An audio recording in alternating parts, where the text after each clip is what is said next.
तुम्ही 400 पार म्हणताय, पण आता 400 पार कसे होता तेच पाहतो, असा उद्धव ठाकरे यांचा हल्लाबोल आहे. भाजपमधील किती लोकांवर ईडी कारवाई केली. रायगडच्या वाऱ्यानं अनेक सरकारं उलथवून टाकलेली आहेत. ईडीच्या भीतीनं अनेक लोक इकडून तिकडं पळतायत, असं देखील उद्धव ठाकरे म्हणतायत.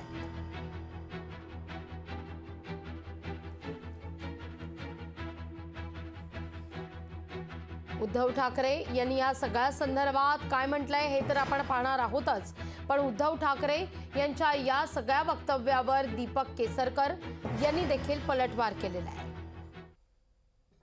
काल सांगितलं 26 जानेवारीला कालच्या प्रजासत्ताक दिन चिरायू हो म्हटलं. खरंच ही प्रार्थनाच करावी लागेल, कारण आता निवडणुकीत पुन्हा जर का ते आले तर कदाचित पुढच्या वर्षीचा प्रजासत्ताक दिनच येणार नाही.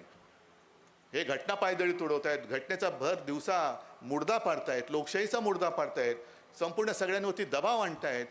जे जे विरोधी पक्षात आहेत, अरे माझा पक्ष चोरलात, सगळं चोरलं, मग आता माझ्या लोकांच्या मागे का लागता? तुम्ही 400 पार होणार आहात ना, मग व्हा ना 400 पार, बघतो ना आम्ही. आता तर आम्ही तुम्ही 400 पार कसे होतात तेच बघतो. त्यांनी पाहावं आवश्यक. शेवटी ज्यांना जायचं असतं 400च्या वर त्यांना खूप मेहनत करायला लागते. ज्या लोकांना मेहनत करायची नसते ते लोक 400चं स्वप्न सुद्धा बघू शकत नाही. आणि बघायचं असेल तर अवश्य बघू शकतात, कारण मोदी साहेबांनी तेवढं काम केलेलं आहे.